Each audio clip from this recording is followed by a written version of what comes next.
तो चलिए हम शुरू करते हैं एक्सरसाइज 3.1 का क्वेश्चन नंबर फर्स्ट। इससे पहले आपको कंसेप्ट वीडियो यानी कि इससे पहले 10 मिनट का कंसेप्ट वीडियो उसको जरूर देखें, ताकि ये जो एक्सरसाइज हम सोल्व कर रहे हैं इसको समझने में आपको थोड़ी सी आसानी हो, आपको यूं लगे कि क्वेश्चंस नहीं है, हमने कहीं ना कहीं पढ़ रखे हैं। गाइस नमस्कार, मैं देवेंद्र कुमार, आपके अपने यूट्यूब चैनल एजुकेशन लीग पर आपका स्वागत है। तो चलिए हम शुरू करते हैं एक्सरसाइज 3.1। अगर आप इस चैनल पर नए हैं तो चैनल को सब्सक्राइब करें, वीडियो अच्छी लगती है तो लाइक करें और अपने दोस्तों को शेयर करें ताकि इसका ज्यादा से ज्यादा बेनिफिट मिल सके सबको। चलिए हम क्वेश्चन शुरू करते हैं। फर्स्ट वाला आपको इस मोबाइल की स्क्रीन पर दिख रहा होगा, हम करेंगे इसके अंदर, मैं थोड़ा सा इसमें से देख के आपको समझा दूंगा। चलिए क्वेश्चन नंबर फर्स्ट क्या देखिए। फर्स्ट क्वेश्चन, 10 स्टूडेंट यानी कि 10 student of A class 10, class 10 के अंदर 10 स्टूडेंट हैं एंड वो कह रहा है कि took part in A mathematic quiz, कोई मैथमेटिक क्विज है उसके अंदर पार्टिसिपेट करते हैं। यानी क्लास 10 के अंदर 10 स्टूडेंट है, कुछ स्टूडेंट लड़कियां होंगी और कुछ स्टूडेंट बॉयज होंगे, इस तरह से। If the number of A girls for more than the number of A boys, देखिए हमसे क्वेश्चन वाला कह रहा है कि जो लड़कियों की संख्या है नंबर ऑफ गर्ल्स वो more than number of boys. एक चीज है, देखो हम जब भी कभी भी किसी भी दो चीजों को इक्वल करते हैं, मान लेते हैं जैसे कि मेरा जो वेट है वो 80 केजी है, ऐसा कोई बंदा और है जिसका वेट है 60 केजी है। अब मेरा जो वेट है वो इससे 20 मोर देन है, लेकिन हम क्या करेंगे, कोई इक्वेशन में लिखने के लिए हम इन दोनों को इक्वल करेंगे। एक चीज हमेशा याद रखेंगे कि जब भी हम किसी चीज को इक्वल करते हैं तो हम हमेशा कम वाले के अंदर तो ऐड करते हैं और ज्यादा वाले के अंदर माइनस करते हैं। दोबारा से, अगर मुझे इन दोनों को बराबर करना है या तो मैं इसमें से 20 माइनस करूं या फिर मैं इसमें प्लस करूं, लेकिन हम मोस्टली क्या करेंगे, प्लस करेंगे। तो प्लस किसके अंदर करते हैं, जो कम होता है उसके अंदर, इस तरह से। तो यहाँ क्या आ जाएगा, अपने पास में इक्वल आ जाएगा इस तरह से। तो अगर हम किसी दो चीजों को इक्वल करते हैं, इसका मतलब जो कम है उसके अंदर ऐड करेंगे। अगर आप कम के अंदर ऐड नहीं करना चाह रहे हो तो फिर आप ज्यादा के अंदर माइनस करेंगे। हम मोस्टली ये वाला चीज करेंगे ताकि ये दोनों क्या हो जाए, बराबर हो जाए।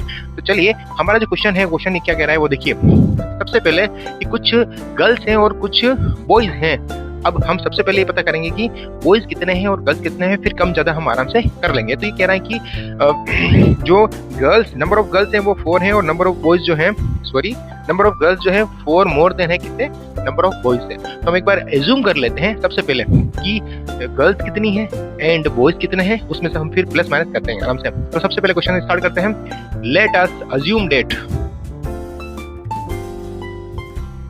Number of girls, assume that number of, इसको नीचे लिख देते हैं, नंबर ऑफ कितना मान लेते हैं x, एंड ऐसे ही नंबर ऑफ बॉयज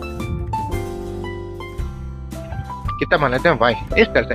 अब क्वेश्चंस वाला जो हमसे कह रहा है वो कह रहा है कि number of girls more than number of boys, यानी कि जो बॉयज हैं उससे 4 ज्यादा हैं, कौन, गर्ल्स। तो ऐसे लिखेंगे हम ATQ according two questions. Question हमसे कह रहा है जो गर्ल्स है वो कितनी है x, बॉयज है वो कितने हैं y, ये ज्यादा है इससे तो कम होता है, उसके अंदर हम ऐड करते हैं। और कितने कम है, 4 कम है। अब ये दोनों इक्वल हो गए, भाई ये ज्यादा थी इससे, मैंने कम वाले के अंदर 4 इक्वल ऐड कर दिया, तो इसका मतलब ये दोनों इक्वल हो गए। इसको जो ट्रांसफर कर देते हैं तो x minus y is equal to 4, equation number first. कैसे किया, इक्वेशन सोल्व करने के लिए, इक्वेशन बनाने के लिए इसको अपन ट्रांसफर करते हैं और ये हो जाता है पास में totally linear equation in 2 variable. ठीक है, ऐसे ही हम सेकंड इक्वेशन बनाते हैं। सेकंड इक्वेशन क्या है देखते हैं, यहाँ लिखेंगे सेकंड कंडीशन। जो हमारे पास में सेकंड कंडीशन है वो क्या कह रही है, देखिए सेकंड कंडीशन जो है वो कह रही है फाइंड द, अच्छा सेकंड कंडीशन कैसे बनाएंगे, देखिए सेकंड कंडीशन के लिए हमारे इस क्लास 10 के अंदर कितने स्टूडेंट है, क्लास 10 के अंदर स्टूडेंट है हमारे पास में 10। इसका मतलब ये हो गया कि अगर मैं गर्ल्स को और बॉयज को अगर ऐड करूंगा तो टोटल हमारे पास में आंसर आएंगे 10। इसका मतलब x plus y is equal to 10। ये हमारे पास में है क्वेश्चन नंबर सेकंड। आप चाहे तो ये क्वेश्चन पहले ही बना सकते हैं, ऐसी कोई बात नहीं है, बट फिर भी क्योंकि हम गर्ल्स को और बॉयज को ऐड करेंगे तो टोटल स्टूडेंट कितने हो जाएंगे हमारे पास में 10। चलिए ये तो था हमारा क्वेश्चन नंबर फर्स्ट, क्योंकि इसके अंदर हमें सिर्फ इक्वेशन बनानी थी, सोल्व नहीं करना है। अब हम चलेंगे क्वेश्चन नंबर सेकंड की तरफ। मैं इसको एक बार पढ़ देता हूँ। चलिए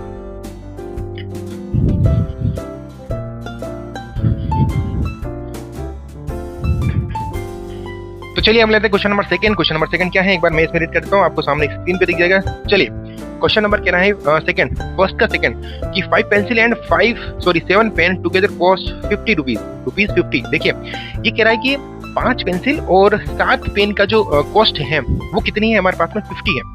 अच्छा एक चीज़ है कि हम जब भी किसी का शॉपकीपर पास में जाते हैं उसे कहते हैं भैया जी यार मुझे पेंसिलें चाहिए, पेन चाहिए, तो हम उसे क्या कहते हैं? सबसे पहले यही कहते हैं कि एक पेंसिल की कॉस्ट कितनी है या फिर एक पेन की कॉस्ट कितनी है। तो सबसे पहले हम किसी भी चीज़ का मतलब जितनी सारी चीज़ें अपन परचेज करते हैं, खरीदते हैं, तो उसमें सबसे पहले हम एक की वैल्यू फाइंड करते हैं।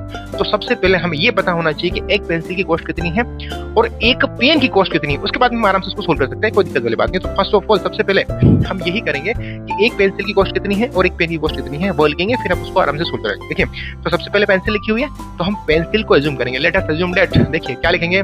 Let us assume that cost of one pencil, cost of one pencil, हाँ जी कितने लिखे हैं? ₹X मान लेते हैं। मतलब एक पेंसिल की कॉस्ट कितनी है? X रुपीज है। ऐसे ही वन पेन यानी कि अब पेन कह सकते हैं, पेंसिल हो गया, पेन की कॉस्ट कितनी मान लेते हैं अपन? ₹Y इस तरह से। अच्छा सोच के देखो, जैसे मान लो एक पेंसिल की जो कॉस्ट है वो 1x है, तो 2 की कितनी हो जाएगी? 2x, एंड 3 की 3x, 4 की 4x। हमारे पास में नंबर ऑफ पेंसिल कितनी है? 5 है। इसका मतलब जो अकॉर्डिंग क्वेश्चंस हैं ATQ क्वेश्चंस कह रहा है हमारे पास में पेंसिल तो है 5, तो ये हो जाएगी 5x। कैसे? एक पेंसिल कॉस्ट 1x, 2 पेंसिल की 2x, ऐसे ही 5 पेंसिल की हो जाएगी 5x। एंड यहाँ हमसे कह रहा है कि 7 पेन है, तो एक पेन की कॉस्ट कितनी है? 1y, तो 2 की 2y, 3y, 4y, 5 एंड 7 की हो जाएगी 7y। अगर इन दोनों को प्लस करूँ टुगेदर तो कितना आंसर आ जाएगा हमारे पास में? 50। अगर आप 5 पेंसिल लेते हो, 7 पेन लेते हो, तो इसका जो कॉस्ट आ रही है वो आ रही है 50 रुपीज। ये हो गई equation number first, correct. And next इसकी जो सेकंड कंडीशन कैसे बनेगी वो देखिए। इस बार हमसे कहना है कि वेयर इज 7 पेंसिल, इस बार हम पेंसिल 5 नहीं लेके 7 ले रहे हैं। तो नॉर्मल सी बात है भाई, अगर 5 पेंसिल लोगे तो 5x और 7 पेंसिल ले लोगे तो कोई दिक्कत वाली बात नहीं है। सेकंड कंडीशन कि यहाँ पे 7x लिख दो एंड प्लस यहाँ पे कितना आ जाएगा? 7 पेन ले रहे थे, इस बार हम 5 पेन ले रहे हैं, तो ये कितना आ जाएगा हमारे पास में? 5y इज इक्वल टू, और टोटल कॉस्ट आ रही है 46। ये हो गया इक्वेशन नंबर सेकंड। दोबारा से एक बार थोड़ा समझ लेते हैं भाई, एक पेंसिल का मूल्य कितना है, कॉस्ट कितनी है? x है। एक पेन की कॉस्ट कितनी है? y है। तो 2 की कितनी हो जाएगी? 2x, 3 की 3x, ऐसे ही 5 की 5x और ये 7y सॉरी। इन दोनों को प्लस कर रहे हैं कंबाइंड के अंदर, जो उसकी प्राइस आ रही है वो आ रही है 50। देन ओके, यहाँ 5 की जगह दोबारा से 7 कर देंगे और यहाँ पे 5 कर देंगे। इनकी टोटल कॉस्ट आ रही है 46। हमें इसके अंदर सिर्फ इक्वेशन ही बनानी थी। तो चलिए हम शुरू करते हैं इसके अंदर क्वेश्चन नंबर सेकंड क्वेश्चन क्या है हम उसको परफॉर्म करेंगे। देखिए एक बार इसको रफ कर देते हैं।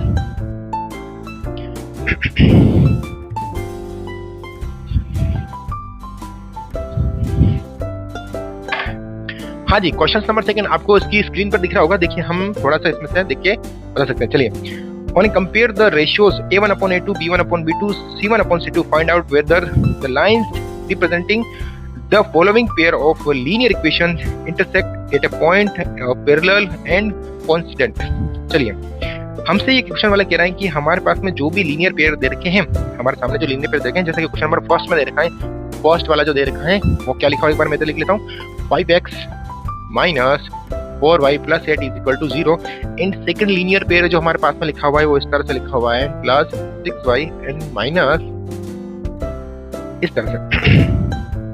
देखिए इस इक्वेशन को समझने से पहले हमने जो कंसेप्ट बेस्ड जो वीडियो डाल रखी है उसमें हमने अच्छे से समझा था कि दो लाइनें जो होती हैं इंटरसेक्ट कब करती है, पैरेलल कब करती है, या फिर जो कोइंसिडेंट है वो कैसे होती है।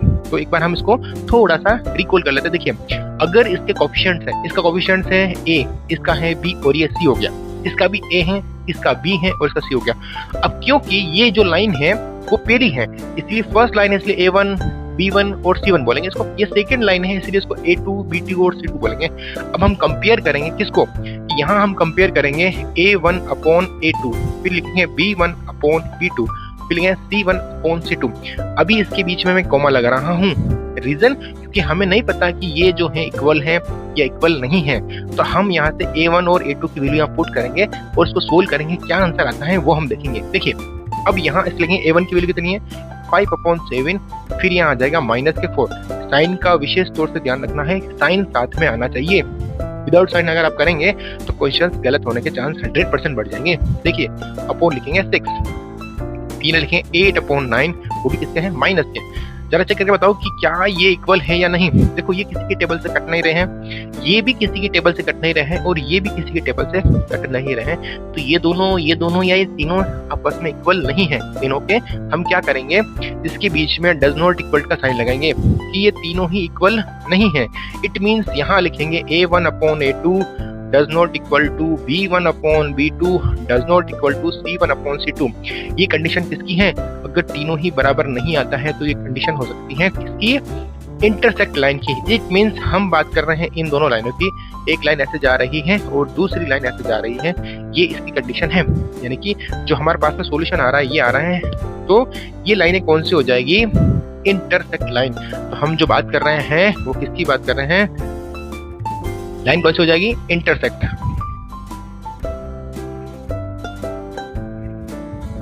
इस तरह से तो ये जो लाइन है कौन सी लाइन हो जाएगी? इंटरसेक्ट लाइन होगी। इसी तरह से हम देखते हैं क्वेश्चन नंबर सेकेंड का सेकेंड, इसको रफ कर दें क्या? चलो कोई नहीं, इधर लिख लेते हैं।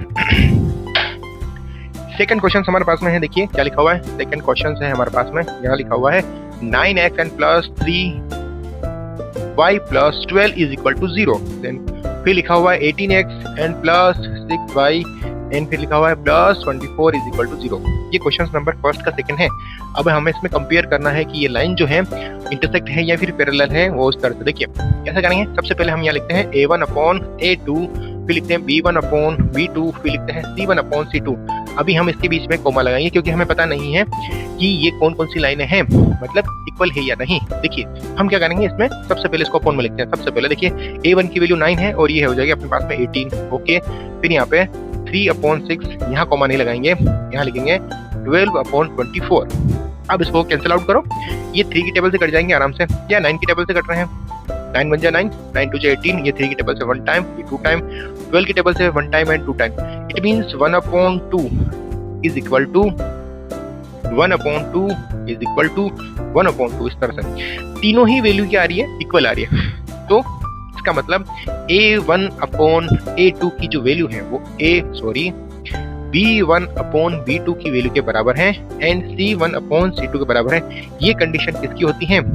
अगर तीनों ही वैल्यू इक्वल नहीं है तो इंटरसेक्ट लाइन, तीनों ही वैल्यू इक्वल है, इट मीन्स जो लाइन खींची गई है दूसरी लाइन वो की वही है। कैसे ड्रॉ कर रखी है? देखो ऐसा, जैसे ये लाइन हमने ड्रॉ कर रखी है, इसी के ऊपर दूसरी लाइन आ जाती है। इसका मतलब ये जो कंडीशन है ये इस वाली लाइन की है और इस वाली लाइन को हम बोलते हैं कोइंसिडेंट लाइन। यानी कि हम लिखेंगे ये जो लाइन की कंडीशन है वो है कोइंसिडेंट लाइन्स। ये लाइनें कौन सी है? कोइंसिडेंट लाइन है, इस तरह से। ठीक है, चलिए हम देखते हैं क्वेश्चन नंबर सेकंड का थर्ड क्वेश्चन देख लेते हैं। एक बार इसको हम रफ कर देते हैं। चलिए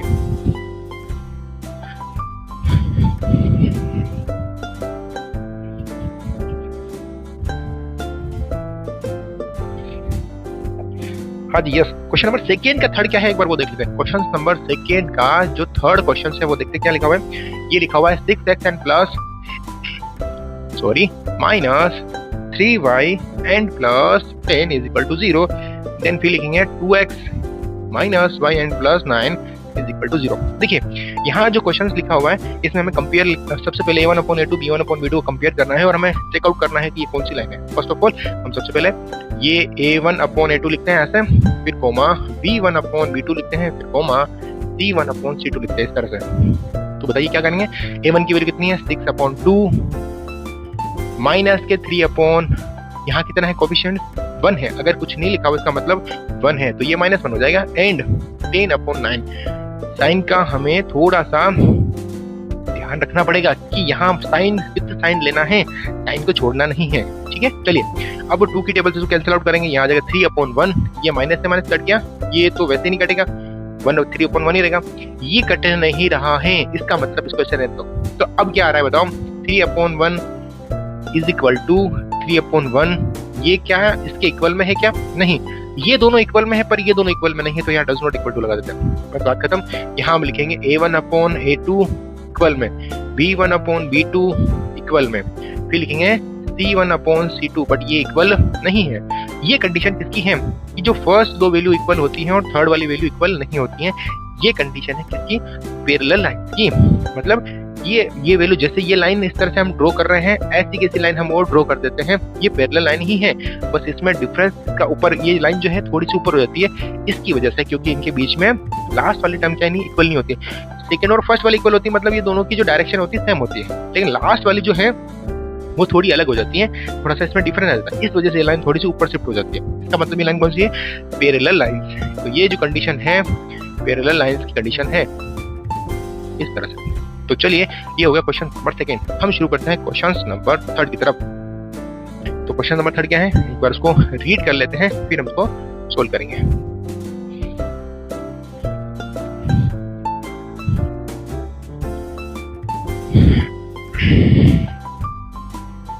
यस, क्वेश्चन नंबर थर्ड जो आपकी स्क्रीन पे दिख रहा होगा, ऑन कंपेयर द रेशियोज। हमें क्वेश्चन नंबर थर्ड के अंदर क्या करना है, जो रेशियो है A1/A2, B1/B2 एंड C1/C2 उसको हमें कंपेयर करना है and find out whether the following pair of linear equations are consistent and inconsistent. Sorry my mistake, consistent and inconsistent. एक बार दोबारा इस क्वेश्चन को रीड कर लेते हैं, क्या लिखा हुआ है। On compare the ratios A1/A2, B1/B2, C1/C2, find out the whether the following pair, जो हमारे पास में पेयर्स दे रखे हैं, लीनियर पेयर दे रखे हैं, इक्वेशंस आर कंसिस्टेंट इन और इनकंसिस्टेंट। अच्छा, कंसिस्टेंट का मतलब क्या होता है, इनकंसिस्टेंट का मतलब क्या होता है, हम पहले उसको समझ लेते हैं। देखिए कंसिस्टेंट का मतलब क्या होता है, देखिए जैसे ऐसा समझो, ये एक लाइन है इस तरह से, दूसरी लाइन ये है, एक हम देख लेते हैं, एक लाइन इस तरह से है और एक लाइन इस तरह से है, इसका पेयर होगा इस तरह से। अब देखिए कंसिस्टेंट की कंडीशन कब आती है और कब नहीं आती है, आप खुद सोच कर देखिए।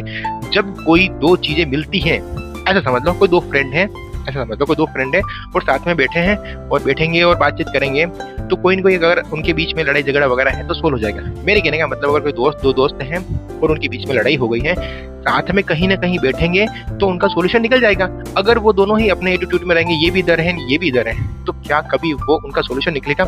नहीं निकलेगा। इट मींस सेम कंडीशन इस तरह है। देखिए ये लाइन और ये लाइन कभी मिड नहीं करती है, मिलती नहीं है, तो इसका मतलब ये कभी मिलेगी नहीं, तो कंसिस्टेंट तो होगा ही नहीं, मतलब सॉल्यूशन निकलेगा ही नहीं। ये दोनों लाइनें कहीं ना कहीं एक बार मिलती है, एक बार मिलती है तो सॉल्यूशन भी एक ही बार निकलेगा, उसके बाद में लाइफ में कभी मिलेगी नहीं तो सॉल्यूशन निकलेगा ही नहीं। इसका मतलब जो सॉल्यूशन है वो यूनिक सॉल्यूशन है। इसमें देखिए ये दोनों ही पक्के दोस्त समझ लें ऐसे कि जो बेस्ट फ्रेंड है, इसका मतलब ये हर पॉइंट पे मिलते हैं तो हर बार सॉल्यूशन निकलेगा, मतलब बहुत सारे सॉल्यूशन होंगे इस तरह से। तो कंसिस्टेंट का मतलब ये होता है कि जब भी कोई दो लाइनें कहीं ना कहीं मिल जाए, एक बार ही सही मिल जाए, इसका मतलब वो कंसिस्टेंट है, और अगर वो नहीं मिलेगी इसका मतलब वो इनकंसिस्टेंट है।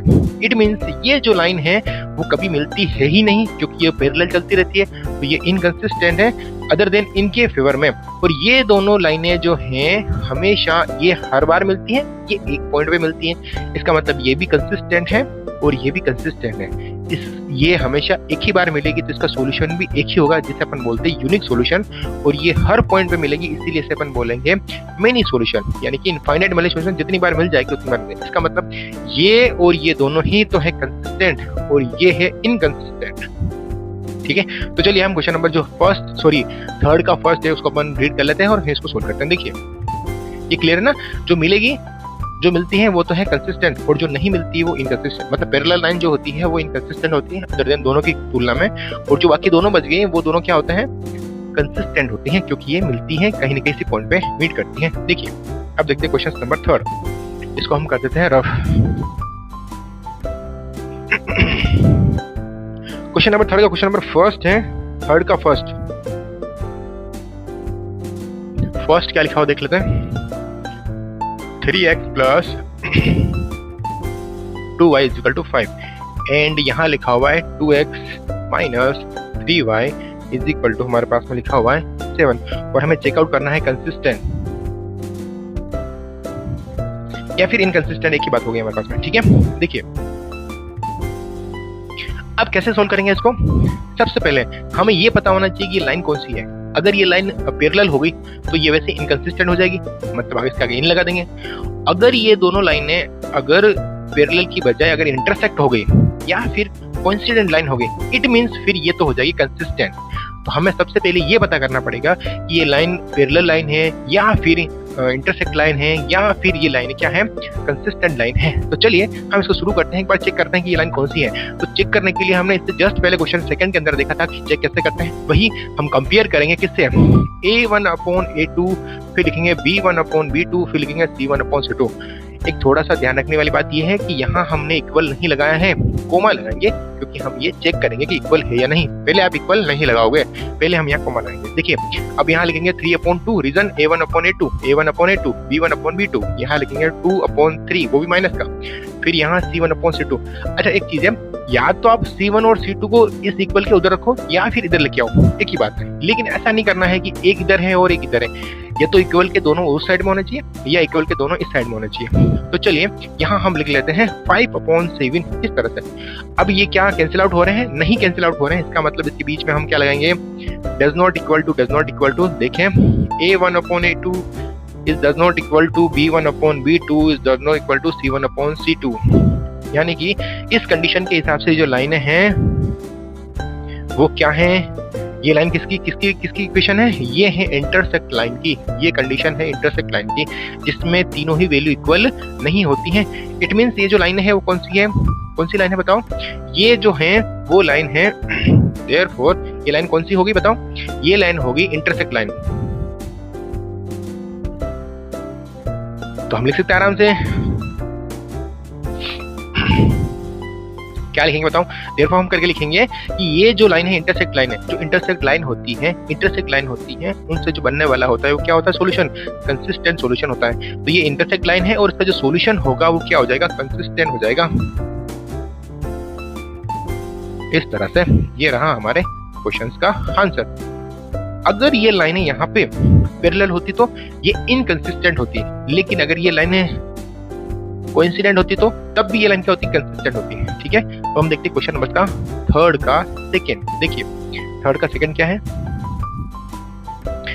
थर्ड का सेकंड है हमारे पास में क्या लिखा हुआ है, 2x - 3y, फिर लिखा हुआ है इज इक्वल टू 8, एंड फिर लिखा हुआ है 4x - 6y and is equal to 9 लिखा हुआ है। इस तरह से वही हम सबसे पहले क्या चेकआउट करेंगे कि ये लाइन जो है वो क्या है, ये लाइन जो है कौन सी होनी चाहिए, अगर पैरेलल है या इंटरसेक्ट है, उसके लिए क्या करेंगे, हम कंपेयर करेंगे। कंपेयर कैसे करते हैं, देखो A1/A2 यानी कि 2/4, सॉरी एक बार लिख लेते हैं इसको तरीके से, A1/A2 फिर कोमा B1/B2 फिर कोमा C1/C2।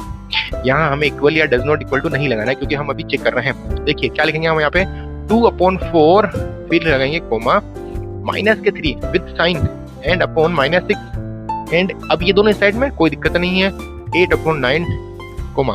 देखो इसको कैंसिल आउट कर सकते हैं आराम से, 1 और 2, कैसा ये 2 की टेबल से कट रहा है, ये माइनस से माइनस कैंसिल आउट हो गया, 3 की टेबल 3 बन जाए 3, 2 जा 6, इस तरह से ये नहीं कैंसिल आउट हो रहे हैं। तो अब हमें क्या पता चला, 1/2 is equal to 1/2 does not equal to 8/9। ये लास्ट वाला इक्वल नहीं है, फर्स्ट वाले दोनों इक्वल है।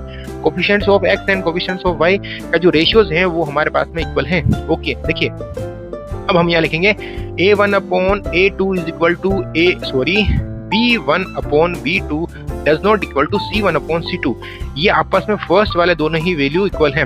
अब ये किसकी कंडीशन है, ये पैरेलल लाइंस की कंडीशन है, क्योंकि ये लाइनें तो होती एक जैसी हैं, बट इनके तीसरे की वजह से ये थोड़ा सा इसमें डिफरेंट आता है, तो ये लाइन थोड़ी सी ऊपर नीचे हो जाती है तो पैरेलल ही। बताओ ये लाइनें कहीं किसी पॉइंट पे मीट करेगी क्या, नहीं करेगी। इन दोनों का ईगो अपने लेवल पे है, ये हमेशा ऐसे ही चलती जाएगी, कभी नहीं मिलेगी। और जो मिलती नहीं है, मीट नहीं करती है, इसका मतलब वो लाइनें क्या है, इनकंसिस्टेंट है, कंसिस्टेंट नहीं है। जब मिलेगी तब तो सॉल्यूशन निकलेगा ना, इसका मतलब इसका कोई हल नहीं है, कोई सॉल्यूशन है, नो सॉल्यूशन। तो जब इसका सॉल्यूशन नहीं होता है, सॉल्यूशन नहीं निकलता है, तो इसे हम बोलते हैं इनकंसिस्टेंट। यानी कि हम इसको लिख सकते हैं, सबसे लिखेंगे बिकॉज A1/A तो हो गया, तो हम यहाँ लिखेंगे देयरफॉर क्या लिखेंगे, जो लाइन है कौन सी, ये दोनों लाइन है, ये कौन सी हो जाएगी, पैरेलल लाइन। इसका मतलब जो सॉल्यूशन हो जाएगा कौन सा हो जाएगा, इनकंसिस्टेंट। इस तरह से ये इनकंसिस्टेंट क्यों आया, रीजन क्योंकि ये दोनों लाइनें मिलेगी नहीं तो सॉल्यूशन निकलेगा नहीं, सॉल्यूशन नहीं निकलेगा तो सब बोलेंगे इनकंसिस्टेंट। तो चलिए हम देख लेते हैं क्वेश्चन नंबर इसका थर्ड क्वेश्चन। इसको एक बार हम रफ कर देते हैं फटाफट से, फिर चलते हैं नेक्स्ट क्वेश्चन की तरफ।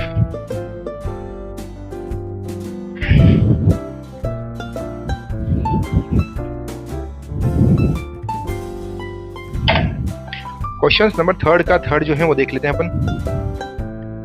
थर्ड क्वेश्चन क्या लिखा हुआ है हमारे पास में, 3/2n प्लस सॉरी x आएगा साथ में, फिर लिखेंगे plus 5/3y is equal to 7 and फिर लिखा हुआ है 9x minus 10y is equal to 14। इस तरह से देखिए, वैसे ही जैसे हमने पहले कर रखा है, क्या करेंगे इसके अंदर सबसे पहले हम ये सबसे पहले इसमें कंपेयर करेंगे कि a1/a2 b1/b2 c1/c2 ऐसे कंपेयर करेंगे। तो फर्स्ट ऑफ ऑल हम लिखते हैं कि यहाँ a1/a2 लिखा हुआ है, फिर b1/b2 लिखा हुआ है एंड c1/c2 कोमा लगाएंगे। हम अभी कंपेयर कर रहे हैं क्योंकि ये हमें नहीं पता कि इक्वल है या नहीं, इसलिए हम इसके बीच में कोमा लगाएंगे। ठीक बात। फिर हम यहाँ लिखेंगे a1 की वैल्यू 3/2, इसको थोड़ा सा लिखो 3/2 ऐसे इस तरह से। मेन जो अपॉन है वो ये वाला है अपॉन 9 एंड फिर करेंगे कोमा 5/3, इसको 5/3 ऐसा लिखो और फिर लिखेंगे माइनस का 10 एंड फिर कोमा 7/14।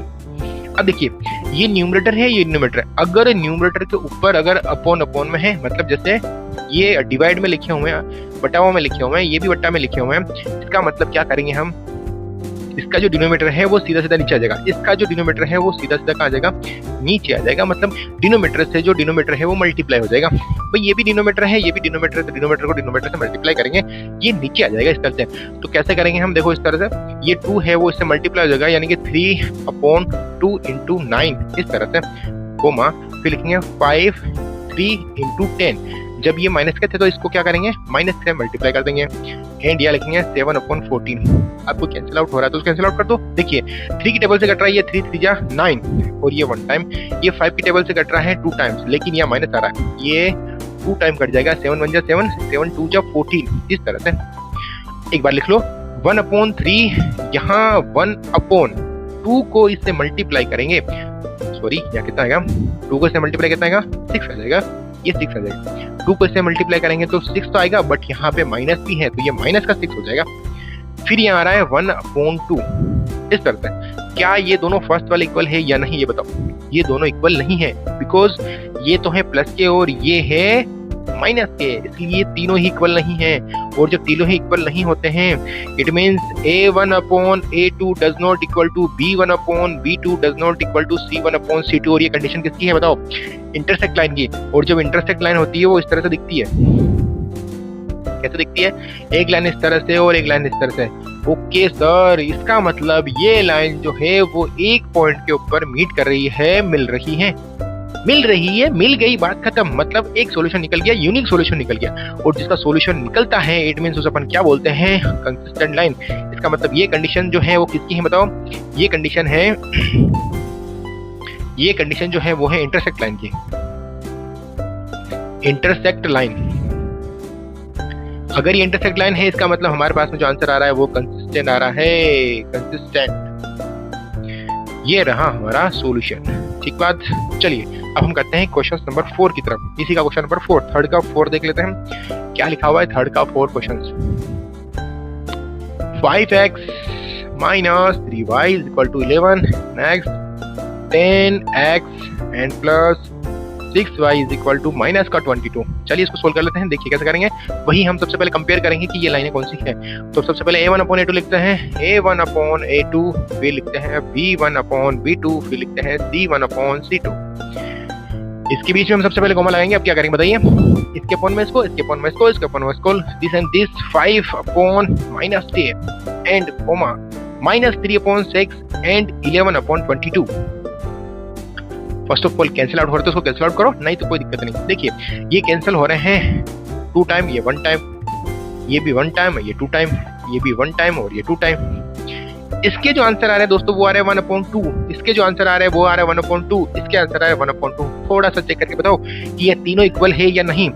नहीं सर, ये तीनों ही इक्वल नहीं है। रीजन क्योंकि 2 के आगे माइनस आ रहा है और एक तीसरे के आगे माइनस नहीं आ रहा है। इट मींस देखिए यहाँ ये दोनों ही तो हो जाएंगे इक्वल और ये दोनों इक्वल नहीं होंगे। इट मींस क्या करेंगे अपन, a1/a2 equal to b1/b2 does not equal to c1/c2। इस तरह से लिखा जाएगा आंसर। ये किसकी कंडीशन है, ये सर पैरेलल लाइंस की कंडीशन है, मतलब जिसकी 2 वैल्यू इक्वल होती है और तीसरी इक्वल नहीं होती है। तो एक बार पैरेलल लाइन को बना के देखते हैं कैसे बनती है। पैरेलल लाइन सर बनती है इस तरह से, ये एक लाइन है, दूसरी लाइन ये है। ओहो, इसका मतलब ये लाइनें तो मिलती है ही नहीं। जब लाइनें मिलेगी नहीं तो उसका सॉल्यूशन भी नहीं होगा। अच्छा, सॉल्यूशन नहीं हुआ इसका मतलब क्या होगा, ये इनकंसिस्टेंट हो जाएगी, सॉल्यूशन निकला ही नहीं तो कंसिस्टेंट कैसे होगी। देखिए हम क्या लिखेंगे, यहाँ लिखेंगे देयरफॉर, क्या लिखेंगे, ये जो कंडीशन है सर पैरेलल लाइन की है, तो यहाँ लिखेंगे लाइन कौन सी हो जाएगी, पैरेलल लाइंस, पैरेलल लाइंस। और ये लाइन अगर पैरेलल है तो हमारे पास में जो सॉल्यूशन निकलेगा वो निकलेगा कंसिस्टेंट। जैसा भी आपको समझ में आया, देखिए इस तरह से ये किसकी कंडीशन हो जाएगी, कंसिस्टेंट की कंडीशन हो जाएगी। क्वेश्चन नंबर 3 का लास्ट क्वेश्चन देख लेते हैं। देखिए 3 का लास्ट क्वेश्चन क्या है वो देख लेते हैं।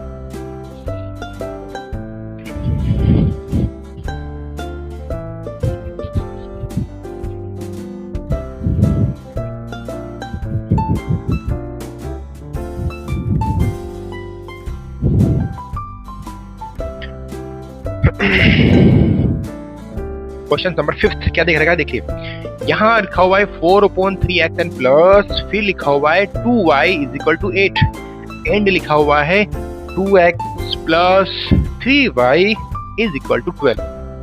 Okay sir, okay. देखिए क्या करेंगे इसके अंदर, फर्स्ट ऑफ ऑल वही जो हर बार करना है, क्या करेंगे।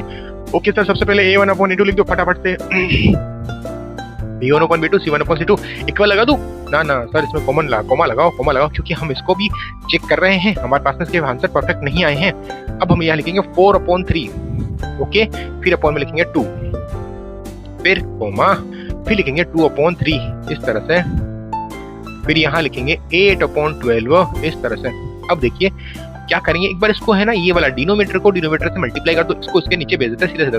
क्या लिखेंगे 4/3 × 2 कोमा 2/3 कोमा 8/12। ये 4 की टेबल से कैंसिल आउट हो रहे हैं, 4 1 जा 4, 4 2 जा 4 3 जा, इस तरह से ये 2 टाइम कैंसिल हो जाएगा। इस तरह से क्या बच रहा है 2/3 कोमा 2/3 कोमा 2/3। अरे सर तीनों ही इक्वल हो गए, a1/a2 b1/b2 c1/c2 तीनों के तीनों सेम टू सेम दिख रहे हैं। इसका मतलब a1/a2 की जो वैल्यू है सर वही b1/b2 की वैल्यू है सर वही c1/c2 की वैल्यू है। तीनों ही अगर इक्वल आ रहे हैं इसका मतलब ये कंडीशन किसकी है सर, ये कंडीशन इसकी है। किसकी सर, एक लाइन हमने खींची और इसी के ऊपर दूसरी लाइन खींच दी, ऐसे कैसी, तो ये लाइन कौन सी होती है बताओ, ये लाइन होती है कंसिस्टेंट लाइन होती है, और कंसिस्टेंट लाइन की कंडीशन होती है कि ये हर बार मिलती है। ओके सर, अगर हर बार मिलेगी इसका मतलब क्या हो गया कि सर सॉल्यूशन निकलेंगे, many solution, infinite many solution निकलेंगे। तो सर जिसके सॉल्यूशन निकलते हैं उसे क्या बोलते हैं, कंसिस्टेंट लाइन बोलते हैं। तो पहले इसको लिखो कि ये जो लाइन है वो कौन सी लाइन है सर, ये है कांस्टेंट लाइन।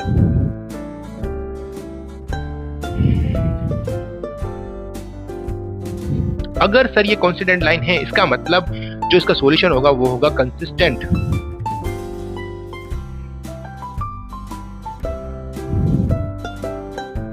इस तरह से। अच्छा, कंसिस्टेंट क्यों होगा, क्योंकि इसका जो सॉल्यूशन होगा वो मेनी सॉल्यूशन होगा और बहुत सारी जगह मिलेगी, जब मिलती है तो उसके आंसर भी कंसिस्टेंट आते हैं। हे गाइस, चलिए आज के लिए इतना ही, फिर मिलते हैं अगले वीडियो के अंदर। अगर आपको ये वीडियो अच्छा लगता है, यहाँ तक पहुँच गया है, तो प्लीज इस वीडियो को लाइक करें और अपने दोस्तों को शेयर करें ताकि इस वीडियो का बेनिफिट उनको भी मिल सके। फिर मिलते हैं अगले वीडियो में, तब तक के लिए जय हिंद, जय भारत।